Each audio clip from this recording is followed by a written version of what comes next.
Thank you for joining us today. We're following up the agenda today. What we set up was first starting out with Jan, Chief Economist from Goldman Sachs. I know some of you guys were able to make that session, really building off the macro. And what we're going to take it from here is have some questions on macro and how they apply directly to our market, and then get into a little more feedback directly as we look into our market. What are the opportunities, what are the risks we're seeing across our market? So first, I just want the team to that we have up here to go through. We have a great selection across the market of leaders in the industry, and have them just give you a quick introduction of themselves, the roles they play at their institutions. David, do you want to start? Sure. Good morning. I'm David Lefkowitz from JP Morgan. I'm responsible for our global ABS lending, underwriting, and principal finance businesses. Morning, everybody. My name's Trish Hazelwood. I'm at MUFG, and I look after our global structured products businesses. Hi, good morning. I'm Vishy Tirupatur. I run fixed income research in North America at Morgan Stanley. My roots are very much from the securitization business. Hi, good morning. I'm Carolyn Natali with Wellington, and I lead up our structured finance efforts.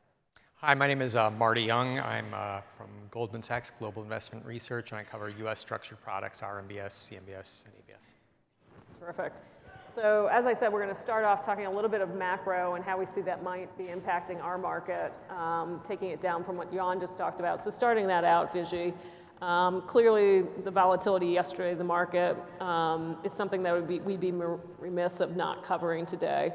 Can you kind of walk us through what you're seeing, and then potentially how it's already being factored into the structured finance market, or potentially how you predict it might? Right. Thanks. I think it's really interesting. We've just heard the chief economist for Goldman Sachs. I think what's happening is that the uncertainty band associated with coronavirus and the impact on the global economy is certainly widening. Even maybe a week ago, we were thinking thinking about the global impact of this. We were thinking mainly in terms of what's how quickly or how delayed would be the resumption of the full supply chain in China, and we were assessing the probabilities of that and what would be the impact of that on global growth. So we were under working under the hypothesis that if the peak in the virus impact in China is achieved happens in first quarter, by end of first quarter, we'll see an effect in the first quarter. We expected that the global GDP numbers will drop to around 2.5%. But we, as a lot of stimulus kicks in, we expected a meaningful pickup in growth in the later quarters, getting into the 3.5% category by end of the year. That was the calculus before the other clusters have emerged. So I think it is what is important here is is to clearly recognize that the uncertainties have meaningfully widened. So put against that context, the reaction that we saw yesterday was not surprising. That's the reaction that we are continuing to see today is not surprising because a substantial uncertainty band is opened up. I think in our markets, in many ways, structured finance markets are relatively, they're never going to be away from the global markets. But in terms of the different sectors of our markets, there is a relatively a shade bit more of isolation in our markets, a little bit insulated, not isolation, a little bit insulated from the broader impact than in some parts, particularly things that pertain to U.S. consumer and U.S. housing, I would identify as being relatively insulated from the global impact. Ultimately, if there is a substantial sell-off and repricing of risk assets, we'll see that impact. Right. But I think we need to keep this perspective in mind that there is a substantial uncertainty band that we are dealing with at the moment. No, and I think to that point, we've already seen housing interest rates on housing already gone down to an 8-year low. Marty, do you want to talk a little bit about that? Because I think that's visually hitting on that point a little bit, that we're seeing some safety that people are seeing and going to. Want to chat about that a little bit? Certainly residential fixed investment is the most rate sensitive sector in the economy. And so in 2018, when interest rates went up, that was a hit to the housing sector. But we've definitely seen a turn in the whole housing data set since rates started coming down in 2019. So that certainly we would expect that sector to benefit from the lower rates. Right. And Vijay, what sectors do you think you would see a little more impact? Aircraft is obviously one that jumps out. Are there any others that you would think in our market we'd see have more of an impact? Or Carolyn, So please I would go. also say commercial real estate is also would be a net winner in lower interest rates. And so whenever you look at cap rates are tied to what's happening at with the 10-year. And so I think commercial real estate, this should be a boom. I make the analogy of people rushing to the door for the exit. I fully expect us to see an enormous uptick of people looking to refinance, just as they do in residential. Commercial real estate does it as well, perhaps even more efficiently. And they do the math as it makes sense for them to pay the defeasance or et cetera, the prepayment penalty to lock in longer term financing. So I think it'll be a tailwind for financing and activity, refinancing activity in commercial real estate, but also I think will be supportive of asset values, as long as this curve is not signaling to us that we're going to ultimately go into a slowdown. So if this is purely sort of a reduction in rates, and we're going to continue the same economic activity, i.e. demand will stay in place, this should be very supportive for commercial real estate. It's consistent with how we think about it too, is we always try to ask, is the reason that interest rates are coming down, what does that mean for the economics of the business? And so if interest rates are coming down, obviously that reduces the discount rates if you're trying to do a PV of the rents. But if it's because inflation has come down, that also makes it harder to move the rents up. And so that's an example of an interest rate change, reducing inflation that we wouldn't necessarily think should translate into inflation of the commercial real estate value. But in this case, the rate rally really over the last year has been real rates. It's not just been a decline of inflation. And we don't think it signifies that there's going to be downward pressure on rents. And so given that, we've taken on board that we think it's been generally constructive commercial real estate. So clearly coronavirus is one of the exogenous events that can occur here, but we also have the presidential election obviously coming up. We also have talks about trade war, which seem to have calmed down a little bit, but we also have events that are happening in the Middle East that have popped up here or there. And I think that constantly brings up the conversation of we're in a 10-year expansionary period. When's that kind of going to end? Or do we feel any bit like that today? And I know it's hard to ignore those events, so we have to take it into account a little bit. But Vijay, where do you kind of sit on that when you're looking at the forward? So I would, I think this is where, I think this cycle has been different in many different ways. I think the most important way in which it's been different is the extremely accommodative monetary policy that's actually been ushered in globally. It's not just the Fed. The global central banks have been extremely accommodative, and that is the key part to keep in mind. And in the process of that, that has led to a pretty substantial hunt for yield. You've seen tremendous inflows into products that have greater yielding opportunities and have better underlying fundamentals. So we have seen so I think when we think about the cycles don't die of old age. Cycles don't die, cycles end because of a certain catalyst that comes through. So I think the one thing we would watch for really here is how is the central bank reaction function to the developments that are changing. What we have seen is in every hiccup we've had, we have seen a meaningful intervention by the central banks. How would that central bank, that would be something we'll be keenly watching. And I think the key things to keep in mind is that there are consequences for this ultra accommodative monetary policy. If we have seen in certain parts of the economy late cycle excesses, if you would call, build up, but that's not uniform across the board. And we also can't ignore that the meaningful regulatory change that has happened over the last post-crisis that actually keeps some of those risks contained, particularly in the sectors that were at the center of the crisis last time around. Right. No, absolutely. Anybody else would add before we leave sort of macro? I'm going to dive in a little bit more into some of our specific sectors that get a bit of news. So the only thing I would add is that coming into this year, over the last couple of days, it's been sort of unprecedented what's happening with rates, with the 30-year going inside 20 and 2% in the 10-year, going down to 1 point with a 3 handle. But the consumer is very healthy. Unemployment leading up to this is very low. The supply-demand dynamics in commercial real estate are fairly balanced. I mean, there certainly are pockets of softness. But you haven't, because of what Vichy mentioned, some of the regulatory constraints have made it harder in many ways to have a lot of excess new construction, sort of build it and they will come. So we haven't had those oversupply phenomenon that we've had in past commercial real estate cycles. So, I would say overall from a fundamental perspective, things feel pretty solid right now. Great. So speaking of catalyst, I think one of the things that we at least hear from the media and a little bit from DC, be it we've heard from a former chair of the Fed, a current Fed chair. We've also heard it from the Bank of England as well as Japanese regulators, and there's a lot of stories in the media, and that's around corporate loans and leveraged loans specifically. We often hear concerns about, is it leading to something systemic, like the underwriting changes? So Trish, clearly defaults in that space have been very rare for the last 2-3 decades. And I think that's one of the reasons the market continues to look at that as a good product.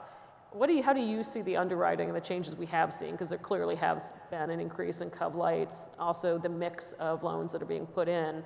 How do you kind of view that today as far as risk, and then also the protections that CLOs have and increased enhancements and the changes the rating agencies are doing? Well, definitely I think the leveraged loan and the CLO market need to get their own PR machine working, because in every article it's been very negative about the market. And I think when you look at that, you have to think about what are actually the risks. There's no doubt that when you go below investment grade and you go into the macroeconomic issues that you were just talking about that could come through, whether it's coronavirus issues or the downturn, that the industry will be affected. But what are we worried about and why are we worried about it? So let's start with cov lights, because that's the question everybody likes to talk about. Most of the market is cov light at the moment. And what is the worry about having a cov light loan? Well, cov lights came about because there was a lot of funds coming into the market, whether it was direct lending or CLO investors, and that allowed, where it used to be the loans were basically held by banks, moved away from that. Some of the requirements then that the banks had went away as other investors didn't have those requirements. And one of the biggest issues there is if you do have a default, you can't go in and really restructure the loan quickly. And why do I worry about that? Well, the obvious reason that loan might get itself into trouble and actually have a higher level of debt. But let's go to that exact point, the higher level of debt. And I think this is the issue more than any other issue on the cov light. Let's talk about debt to EBITDA. So when we're looking at those, and we can say, like the leverage loans, maybe it's an average of 5.7 times, right, leverage. When you're looking at the EBITDA numbers, do you understand what really those are talking about? Because we have seen an increasing amount of these add backs, right? About 15 to 30% of leverage loans have add backs. And what they are operational efficiencies that might happen over time, synergies that might happen over time. They might be 2 years down the track, but they're put into those EBITDA numbers. And then when you look at your debt to EBITDA ratios, they're actually maybe lower than they should be. I think that is the issue for the market. And then we start to narrow down what parts of the market should we be concerned about that might have problems if they have higher leverage ratios. And we can say, people have been more concerned about retail, they've been more concerned about potentially oil and gas. And so it's not the holistic leveraged loan and CLO market. It's leveraged loans and CLOs that might have, understated debt to EBITDA ratios because we don't really, or whoever has bought that loan hasn't done the work to understand the add backs. And I can tell you that the most interesting thing about having leverage loans going into CLOs is that the CLO managers spend an awful amount of time looking at EBITDA and asking about add backs. So the amount of intense scrutiny, leave the covenants alone, that happen because of the actual buyer base now, I would argue probably is a little higher. So should I be concerned about it? If I understand it, if I've done my analysis, and I've decided still to buy that loan, probably not. So I think that's some of the concerns that we see, that people don't really understand exactly what the issues are. And to me, the EBITDA add-back issue is the thing that concerns me the most, and we do a lot of analysis on that as a result. Now, when you go back to the CLO structure, obviously, equity under pressure, if we do see defaults, obviously, we see that at the bottom of the capital structure. We do, and we continue to be concerned about rating migration, where you go down and into the triple C bucket, because what the CLO manager, and most of them probably will do at that time, is they won't want to own a loan as it drops in value. Remember, the loans themselves are valued. So if I'm a CLO manager and I'm sitting there and I bought something, I don't know, 99, 98, doesn't really matter, and I'm seeing it go down to 92, it's sort of like an intelligence test, unless you have another view, that loan probably is in free fall and might go down lower, and this is maybe my opportunity to buy it. If everybody has that view, when loans go down in value or move into a ratings migration, then you could have some issues to the market. And I think that's what regulators are concerned about. They're concerned about these loans go into default, we can't really do anything. There's an impact to the economy because of employment or investment. There's another impact to the economy because highly levered deals or highly levered companies in crisis, and certainly in macroeconomic crisis, tend to get downgraded faster than lower leveraged loans, lower leveraged companies, I should say. So, they're the concerns that the regulators have. How do we know what these companies are actually doing when the covenant doesn't allows them to stay in operation and not be restructured out? Right. Carolyn, you're an investor in CLOs. Yep. Obviously, you're evaluating the risk-return profile every single day. Mm-hmm. What do you see? Is your view similar, Yeah, I mean, I think, I don't know if it was sort of touched on, but I 100% agree that CLOs are not the next subprime mortgages. I've heard people make that analogy. Hopefully at this point, folks realize there are significant differences, but I do think the risk profile of the underlying collateral is evolving. It's different this time. A key thing to keep in mind is that these are all actively managed portfolios, and so you do rely on the portfolio manager and their credit team to do their due diligence and make sure that they are sort of opening up the hood and really understanding the economics of the companies that they're lending to. I mean, I don't think cov-lite in itself is a four-letter word, but I do think it's going to change. I'd much rather lend to a strong, well-capitalized company and I could live with cov-lite versus having a lot of covenants with a sort of over-leveraged, poorly managed company. So, but I do think it's going to change how defaults roll through and ultimately what loss severities are going to look like. But I think the market we've been talking about cov-lites for a long time, and so I think people are keenly aware of cov-lites and that they're all in likelihood going to change the timing of defaults, and I would argue probably because they don't have the brakes to allow for restructuring, and that's what covenants allow you to do. So that means they're going to limp along a little longer, and then in the end, when the door's finally shut, there probably is going to be less there from a recovery value. So I think delayed onset of defaults and likely higher loss severity, but we're not there yet. Things are pretty strong from a debt service coverage ratio. Corporate defaults are pretty low right now, but we are seeing, an increase in single Bs. So the risk profile is morphing. It'll take a while to play out. But if I think about sort of things that worry me or sort of mispriced in the CLO market, I know there's been a number of panels on this, but LIBOR replacement language. So it seems to me, we're focused on it. It's a pretty complex problem. Some of these legacy documents are all over the place with replacement language. And right now, the market isn't really pricing in a significant concession for the strength of LIBOR language. And so while I don't want to hit the alarm bell, I feel like that tail risk right now is sort of underappreciated. And so that's one area that we look at quite a bit. The other area that I think about as being perhaps mispriced by the market is these deals that have very high exposure to middle market loans or sort of smaller facility size loans. And the concern there is that they, number one, are less liquid, but also you have less pricing transparency. So when one of the key things we focus on is the market value over collateralization test. And if you have one of your, 15% of your underlying portfolio that hasn't traded in 6 months, then I don't know how real that market value OC is. So I think that deals that have really high, middle market loans, I think run the risk of perhaps being misvalued by the marketplace. So those are two areas that I think about. No, that's perfect.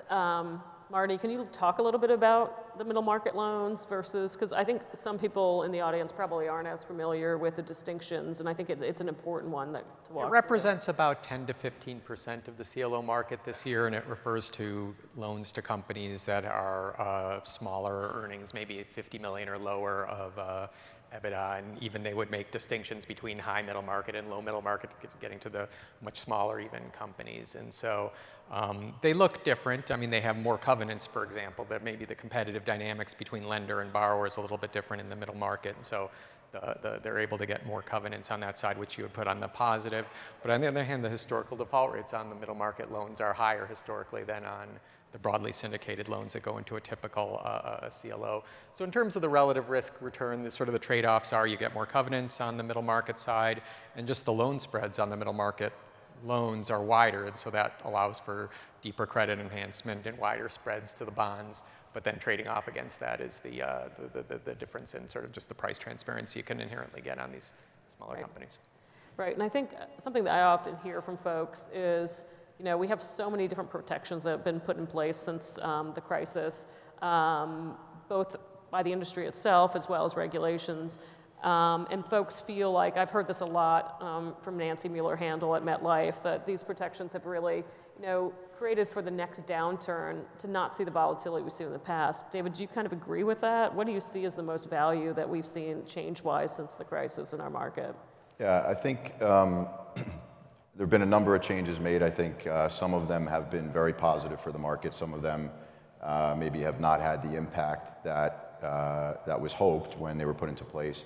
And some, I think, the jury's still out. I think the best example of something that I view as a strong positive for the market is risk retention. I think in the consumer space, actually, most issuers were already complying with risk retention before risk retention was a requirement. The credit enhancement levels required in transactions and larger issuers not selling below investment grade or not selling residuals, they already were complying with risk retention. I think where it's been helpful is in asset classes where, you know, full capital structure transactions are sold, smaller issuers, private equity sponsored issuers where they're looking for a little more leverage. And I think having that, you know, the real and the optics of alignment of interests, I think, has been a strong positive for the industry. I think the adage of, you know, eat your own cooking is applicable there, and I think that's been a positive. I think Reg AB2 is a place where maybe there was the potential for a very positive impact on the market. I think the jury's still out on that one. You know, it was a big lift for a lot of our clients to get the information together, to get the website up and running. It's expensive. It's time-consuming, resource-consuming. And then there are issuers that are, you know, too small or haven't been around long enough where it's just prohibitive to even do it. In this market, at least, you know, before yesterday, there's so much liquidity and the markets have been so strong that it really hasn't mattered if you're a public deal or a 144A deal. There's been virtually no concession for 144A. But I do think that, you know, when we eventually do see the market turn and people are more concerned about where there's going to be liquidity, you could start to see an impact of people sort of being forced into 144A because of Reg AB2. And then, you know, I've spoken to a lot of investors about it. I know that there are investors that have strong feelings about the positive aspects of having that information available. And this is why I say the jury's still out. It's not totally clear to me how much investors are actually using that information. And so having the information available, I think, is a positive thing if it's being used. But it's just a question of whether the utility of it is actually justifying the cost.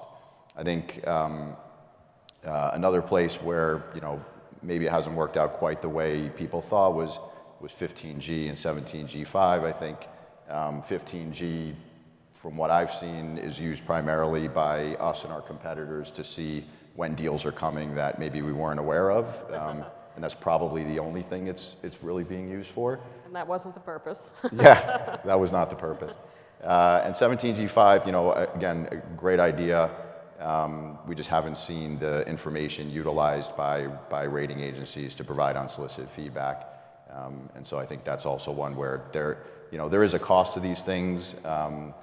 It's not huge, but it does add up over time. And so the question is just, are we getting the utility out of some of these changes that was intended to justify the cost?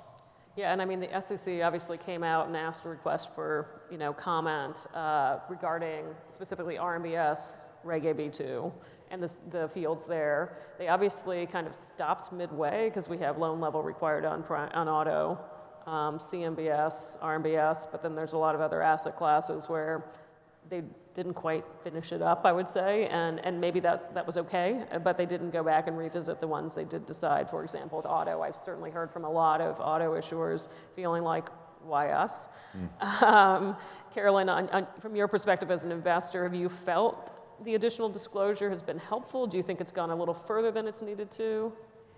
I think, as analysts, we're hungry for information, so it's costless to us, right? So the burden of providing it was mentioned earlier by David is by the originating issuers. So, on the margin, it has been beneficial, especially now that we can look at sort of loan level data on consumer, credit card trusts, and auto trusts, and we can really dig into and understand what's happening at those trusts. Right now, broadly speaking, they're all doing very well, but we can really get a sense on sort of, all right, so there's a delinquency. In the past, we only saw high-level averages. Now we can drill down and sort of see what FICO bucket it was and some other information. So I think it's very informative and helpful. Yeah, Vijay, I see you shaking your head. As an analyst, I was wondering your viewpoint. I totally agree. I think from we're all sitting in our research seats. We love to be able to go deep into loan level.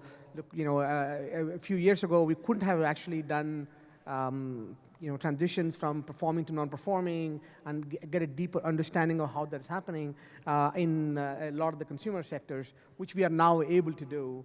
And at the same time, we've had substantial advances in technology that has happened in terms of the ability to handle big data techniques, and we are now able to deploy machine learning applications that can actually inform us better to our investors in terms of how to differentiate between deals.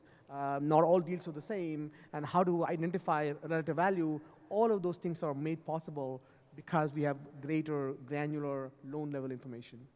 Share one variable that sort of has popped up in our inspections of some of these loan level data, because everyone wants to know what should I be looking at beyond FICO to get comfortable with the consumer loan pool. And certainly one variable that we have found through these disclosure data that was helpful was the number of borrowers on the loan, that if there is a co-signer, a co-borrower on the loan, that seems to be a pretty big risk mitigant. So in terms of the variables that we like to look at when, from a research perspective, that's certainly one that came out of the Reg AB data that seems to be helpful in trying to discriminate riskier and less risky loans and deals. And the other, just to add to that, you can really look at the layered risk, and I think that's really insightful. So, before it was more discrete baskets of broad risk characteristics, and now you can really drill down on and identify the layered risks. A lot can be lost in averages, and so it's really helpful. Right, and SFA is spending time with the task force actually going through the RMBS fields. And there is, to David's point, there is a cost to this, obviously. And what we're finding is you've seen since the crisis and Reg AB2 coming in place on RMBS, you haven't seen any issuance in the public space. So there definitely is places where the definitions are just not clear enough. It puts too much risk on the actual issuer and liability of what they're trying to actually provide disclosure, but they're afraid they're not disclosing exactly what's being asked. So we're going to go through and try to make sure that the fields are there, are actually usable fields, and so we can get the information to the investors. And I think the two sides, the issuers and investors, are seeing the value in that from both perspectives, and hopefully we'll come up with a middle ground on that front. But I think similarly with other asset classes, if there's interest there, that's something that we can do. Vijay, one of the things that was also raised, Carolyn touched on it, which is there's been some discussion in the media about, is a systemic risk in the CLO and leveraged loan market, and also there's comparisons to the CDOs of prior to the crisis. How do you see that? I think it's a really important distinction. I think I'm glad that Carolyn mentioned it.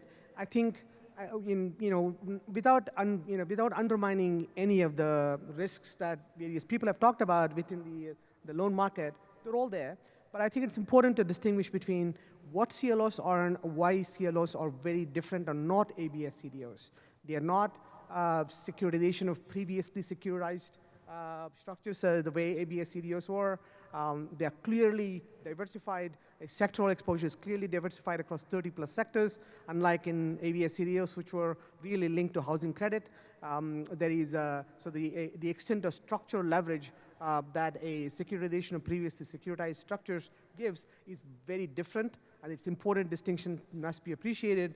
And also, I think some of the ALM issues, asset liability management issues of funding long duration assets, very, very short duration CP type liability structures are also not there. So I think it's important that while there are, like any other investment, there are risks, and we all have to pay attention to the underlying risks and keep them in context of rewards. But I think it's important to see distinguish between this potential for systemic risks from the CLO market compared to what it was in pre-crisis ABS CDOs. They're not in the same ballpark. Yeah. I think it's an important distinction. Yeah, and I would just take it a step further. And CLOs have been around for a long time, and they've been through multiple corporate default cycles, and so they've been tested, and in my mind, they've passed, right? You didn't see the broad losses that you saw in CDOs or CBOs, ABS CBOs, during the last financial crisis. It just sort of got lumped, guilty by association, begins with a C and ends in an O, and lumped them all together. So not only did it withstand the past financial crisis, coming out of that, the structures that we're looking at today are stronger. We don't no longer have sort of the portfolio managers have less ability to sort of gain some of the tests.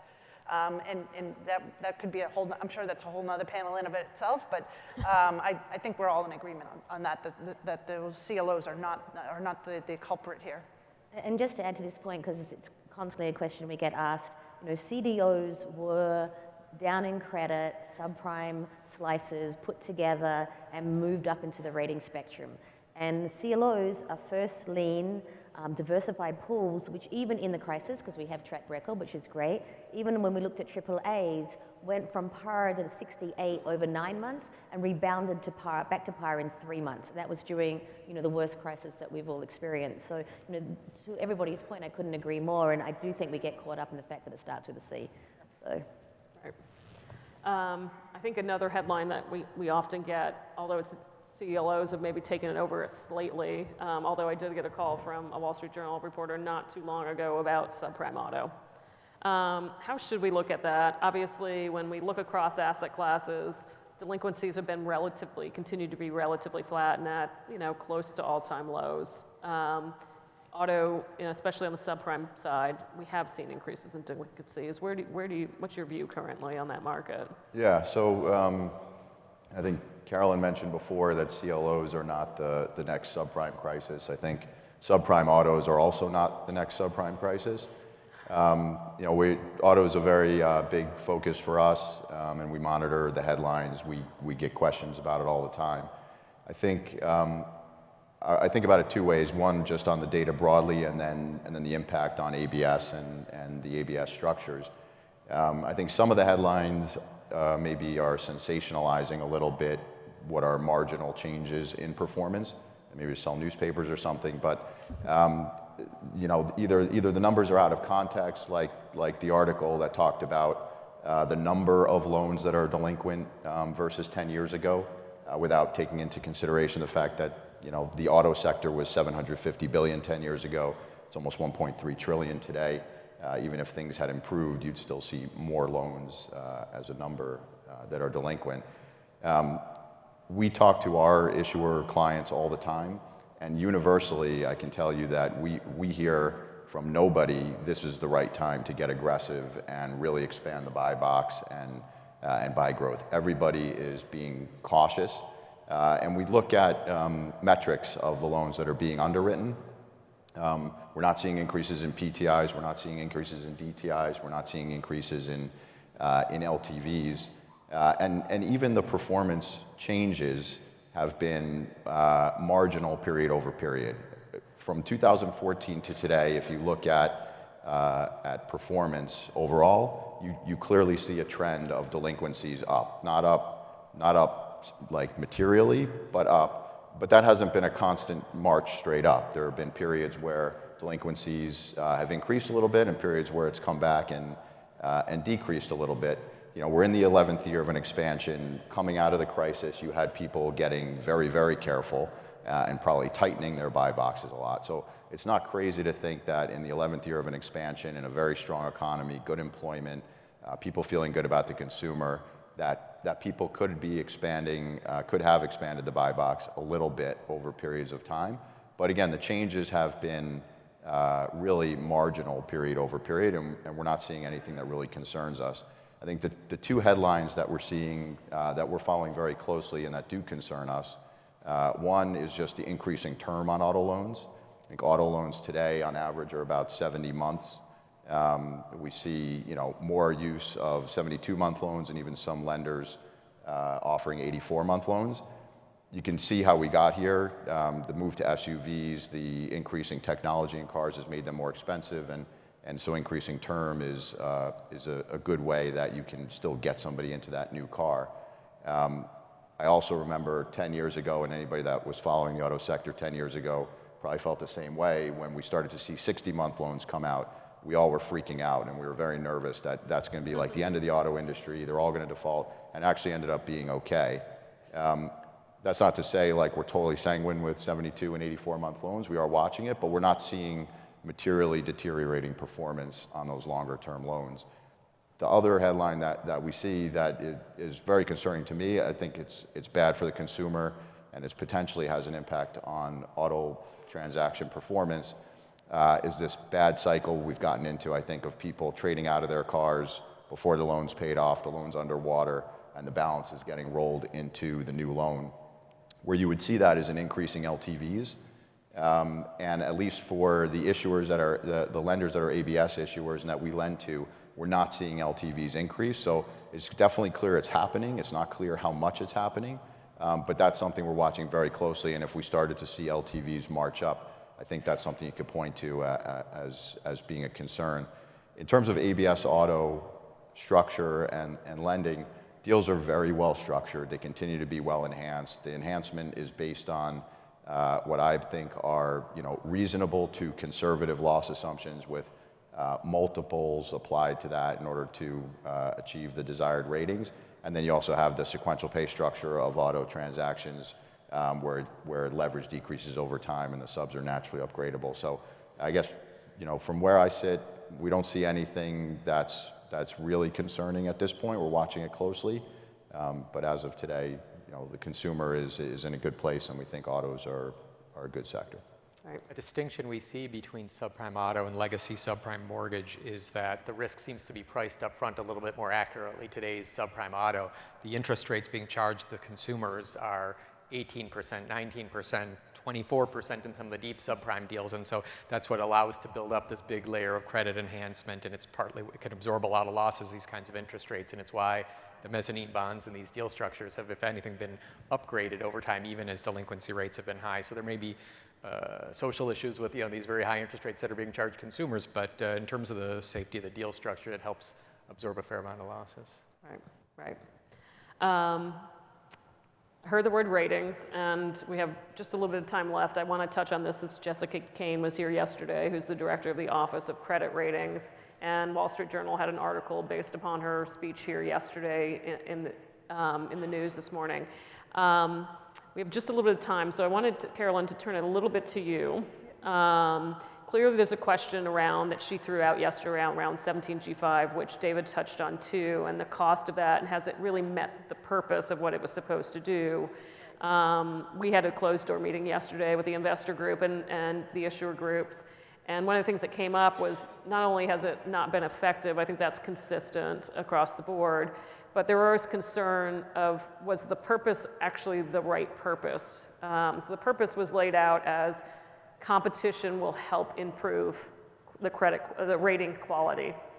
And I think yesterday, on both sides, people questioned if that was really the right answer to it. So can you kind of give your perspective a little bit on any concerns you have around the process of ratings today, and thoughts about maybe, if not 17G5, what else? Yeah, so rating shopping has been around for a while. So just to back up a minute, rating shopping, to understand rating shopping, you have to keep in mind that we're in an issuer-paid rating system right now. So what does that mean? So the banker will actually go and hire the rating agency to assess the credit characteristics of the bond that they're bringing to the marketplace.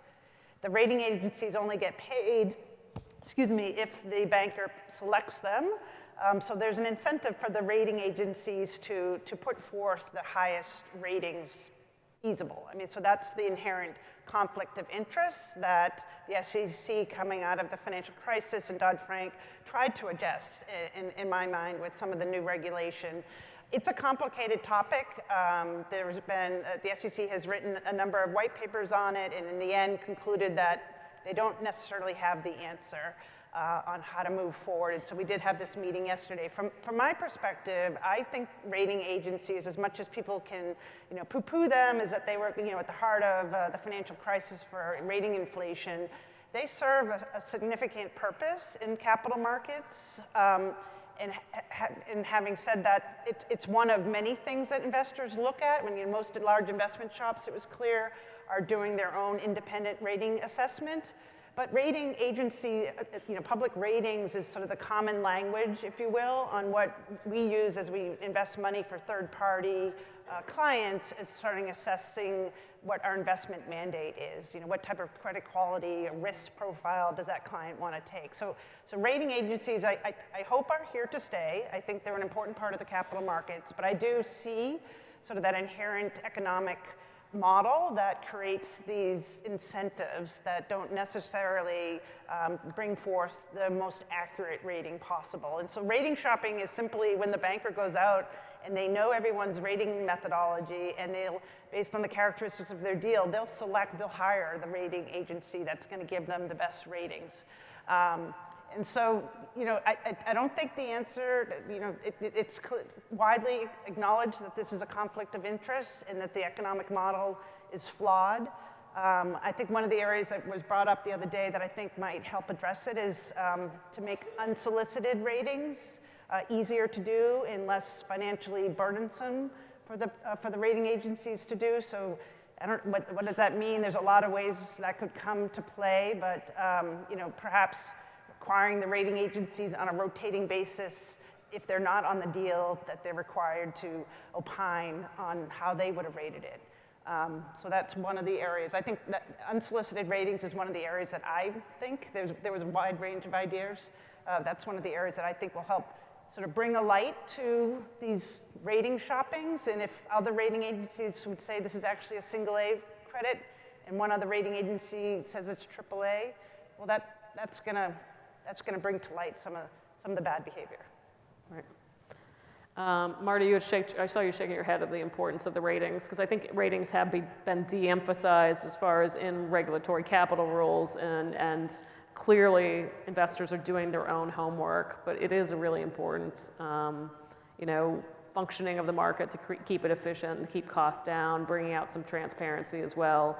What's your viewpoint there, and is there anything? My perspective is just like Carolyn, that it is one input. I mean, the information content that investors have to process in any week where there's a lot of deals in the market, and any one deal can have a lot of assets that need to be underwritten, and so it seems reasonably responsible for investors to consider at least as one input rating agency opinions when we look at upgrade downgrades or deals in sectors where they have both rated and unrated certificates. There does seem to be pricing impacts to rating opinions, so the investors are putting some weight on what the rating agencies are saying, but that seems like a pretty inevitable outcome given sort of all the information content that investors are trying to process. So it's undeniably a challenge what we're talking about, the idea of the potential of multiple rating agencies and getting the most lenient, so that we have to sort of be conscious of that and keep work on that. But I think that, to your point, it's a pretty important input into the whole process. Yeah, and the other thing that came up at our meeting, I think perhaps one of the unintended consequences of encouraging more rating agencies to enter the marketplace is, rather than getting better ratings, perhaps the adverse happened, we got weaker ratings in that they could have more, the bankers could have more to choose from as far as optimizing the execution of their bonds. So I think it sounds like it's something that the SEC is revisiting actively right now and will be coming forward with more information. Right. So we just have a minute or two left. Just one last question for all of you. What would you say is either the best opportunity you see today or the biggest risk? What are you guys looking out for opportunity and risk-wise? David, start with you. Well, in terms of risk, we're very focused on the consumer. I think the coronavirus obviously is something everybody's focused on in terms of impact on the economy, and depending where it goes, impact on individual consumers. I think the presidential election also is something, not to state the obvious, but that everybody's focused on, and I think even who the nominee is for the Democratic Party could start to create some volatility in the markets earlier in the year than we thought. So I think, putting aside what happened yesterday, the markets have been very sanguine so far this year. There's been plenty of liquidity. I think the opportunity for our clients, issuer clients, is, get transactions in the market earlier in the year. I do think we're going to see some volume pulled forward in the year, and I think potentially less issuance towards the second half of the year. And so that's really where we're focused. Yeah. We stay very concerned about macro issues. I think, the global markets lost $1.3 trillion in value yesterday, and we've got a 10-year at 1.3, and we still have issues. Obviously, the coronavirus is the biggest one at the moment, but we still have issues with various trade wars. We have uncertainty in Brexit, the election that was mentioned as well, and how does that figure, especially when we're looking at, we'll go back to CLOs. Is there going to be changes in healthcare? How does that affect the underlying assets? On the ABS side, we are a big aviation shop, so we're concerned about the ramifications of the coronavirus. It was a little bit contained into China, I guess, for a while there. So, we were able to think about those assets that were Chinese and maybe, take those out of pools now with the spread. That's more of a concern and how we deal with that for, current deals and also upcoming deals. Opportunities, I think we still have a lot of runway to use securitization in different asset classes that we haven't seen. I think everybody is sort of working on those ideas, but I think there's a lot of innovation still to be done in this market, and that's the exciting part once we get through some of these macro concerns. Right.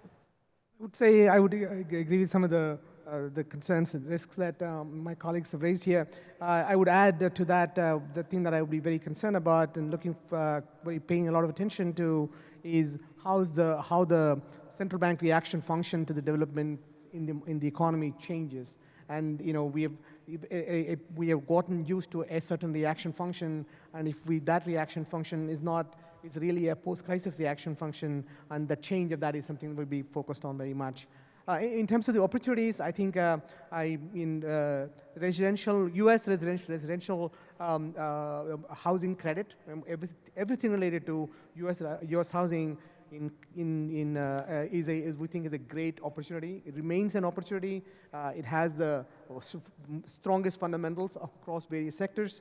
That would be clearly a point we would do. There's still a lot more a universe of residential mortgage assets that could be securitized, and that's still out there. So very quickly, it's hard to make broad statements. I think it's going to definitely be a security selection is going to become increasingly important. It does strike me that the credit curve going into this year, as well, even though our view on the economy was fairly balanced, that the credit curve had gotten really flat, and you really weren't being compensated for that tail risk. And who knows where coronavirus takes us? Hopefully nowhere terrible, but I think that tail risk is being mispriced, and you can see that in how flat the credit curve has gone. So we're really thinking hard about sort of where we are taking our bets down in the capital stack, but it feels like you're not really being compensated for that as much as you were in the past at this point. Yeah, we have as well sort of recommended in many of the securitizations an up in quality sort of tilt where we think the AAA bonds offer the best value. In terms of risks, obviously refinancing convexity risk for any sort of callable bonds is that's something that's front of mind for us. Perfect. Well, we're out of time today, but thanks my guest here for a great conversation.